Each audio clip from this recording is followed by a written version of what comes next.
Hello friends, કેમ છો બધાને? ભાવથી જય સ્વામિનારાયણ, જય શ્રી કૃષ્ણ, રામ રામ. તો ચાલો, હું આવી ગઈ છું આજે મારા મમ્મીના ગામ કોયલી.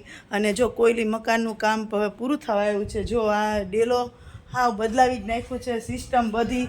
પહેલાં કેવું હતું ને અત્યારે કેવું છે. આ સંડાસ બાથરૂમ છે, કેવડી કેવડી જગ્યા છે. જો તો આ કેવડી મોટી તો ચોકડી બનાવી છે. અને પછી આ બે ગોદામ. ત્યારે આપણે આની પહેલાં હું આવી હતી ને ત્યારે હજી કામ ઘણું બાકી હતું, પણ આ જો કેવડા તો ગોદામ છે. જો આ માલ ભરવાના ગોદામ બનાવ્યા છે.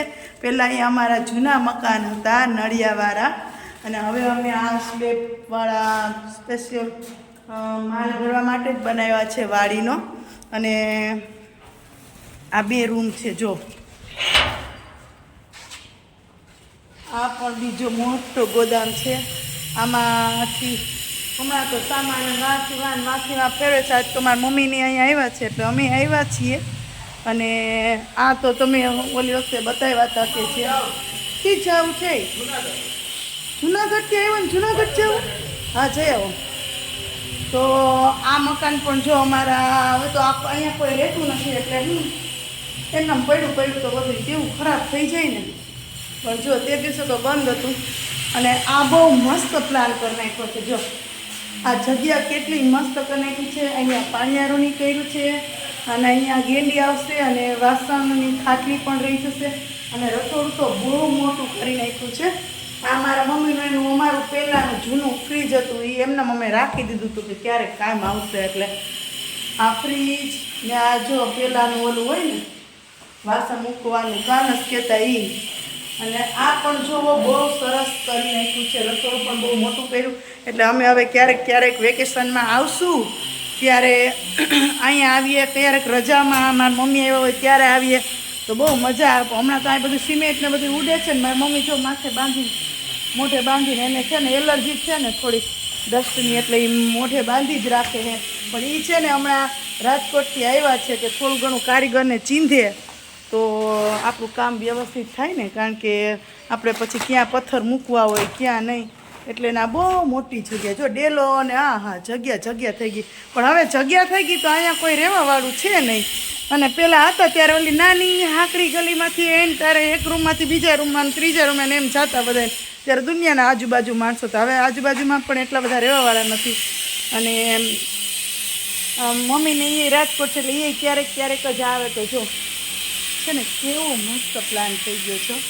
હવે તો છે ને હું એમ કહેતી કે હવે હું 7મ 8મ ઉપર મારી બધી ફ્રેન્ડને મળવા છે ને અહીંયા કોયલી આવીશ. તું આવજે મમ્મી, હું આવીશ. અને હા મેં પ્લોટ છે એમાં પણ બહુ જબરજસ્ત બધું પડ્યું છે. હવે વાપરવું નહીં શું. હવે તો આજુબાજુમાં રહેવાવાળા બહુ ઓછા થઈ ગયા, સુમકાર થઈ ગયો છે. તો સારું, ચાલો આપણે હવે તમને ઘર બતાવી દીધું કોયલીનું. અને હવે આપણે ભાઈની ઘરે જઈએ છીએ. તો અદાન છોકરાની ઘરે આવ્યા ને તો ન્યાય મકાનનું કામ ચાલુ છે. ચારેકોર મકાનનું કામ. અહીંયા એને પણ જોરદાર બનાવી લીધું છે. અહીંયા એને પણ નળિયાવાળું હતું, અને અહીંયા ચૂલો રાખતા ને અમે બધા આવતા હોઈએ ને તો અમે અહીંયા ચૂલે ઘણી વખત રોટલા ઘડવાના આવી જતા. પણ અહીંયા તો ભાભી એને એટલું મસ્ત બનાવી લીધું ને હું એમ કહું છું કે આ ટ્રેક્ટરને એ ભરવા નથી રાખવું, પણ આને છે ને એક મોટું રસોડું કરી નાખો. એટલે અમે બધા આવતા હોય તો અહીંયા જમવા થાય એમ. તો કે નાના ચોમાસામાં એ કે ટ્રેક્ટરની રાખવું હોય ને એટલે એને ઢાળિયું બહુ મસ્ત કર્યું છે. અને એને પણ બહુ સરસ મકાન થઈ ગયા છે. સાઈડમાં 2 ઓયડા પણ અદાન છોકરાએ એને માલ ભરવા કર્યા છે. તો એમાંય લાદી નાખીને જોરદાર કરી નાખ્યું. જો ગામડે કોઈને રહેવું નથી, પણ ગામડે કેટલી જગ્યા વાપરવા મળે એ કોઈને ખબર નથી ને. શહેરમાં તો સાવ ટૂંકી જગ્યા હોય. અને અહીંયા તો જો 6 બેડ હોલ કિચન થઈ ગયા. 6 બેડ. આ એક રૂમ છે, બીજો પછી વાં 2 રૂમ છે, અને અહીંયા 2 રૂમ છે. એટલે અહીંયા મારા અદાના છોકરાને એને 6 બેડ હોલ કિચન ને એમ કહું તો હાલે. ને પાછી આ બધું ફર્યું ને એ તો વાપરે તો જુદું. પણ હમણાં છે ને અમારું અને અહીંયા અદાનું એનું બેયનું કામ હાલે છે ને એટલે બધે તારે બધી વસ્તુ પેસ્ટ રાહણ પડી છે. હવે એ લોકો કે જલ્દીથી આ અમારું ને તમારા કામ પૂરા થાય તો સારું હોય કે. હવે આમાં તો એ કે કંટાળો આવી ગયો છે. તો કારીગર ટાઈમે આવે નહીં, અને એ ગરમીના વયા જાય તો બપોર સુધી કામ કરીને વયા જાય. એટલે એવું છે ને. આપણે આવી ગયા છીએ અહીંયા પરસોત્તમ મહિનો કરવા. મારા મમ્મી આવ્યા હતા, અને પછી ભાભીની કે તમે આવો ને આવો એ કે એ બાને એ કે પરસોત્તમ મહિનો કરવા આવશો એટલે પછી આજે ઓમભાઈને હું આવ્યા છીએ અને વસંત હવે પાછળથી આવશે એટલે જો હમણાં તો પરસોત્તમ મહિનાના લાડવા વારી છે હો અમારે. તો સારું ચાલો હવે આપણે અહીંયા બહુ મજા જ કરવાની છે. આમ બેસવાનું છે, શાંતિથી વાતું કરવાની છે. એટલે જો મકાન તો અહીંયા ગામડે હોય જ ને, મકાન તો જો કેવા મકાન હોય આમાં, પણ તોય આપણે ગામડે કોઈને રહેવું છે, કોઈ નથી રહેવું. એટલે આપણે વાતું કરવાની છે ને મજા કરવાની છે ને બેસવાનું છે. જો હવે તારે અને લાડવા ખાઈને પછી નીકળી જવાનું છે. તો સારું ચાલો બધાને હવે ભાવથી જય સ્વામિનારાયણ.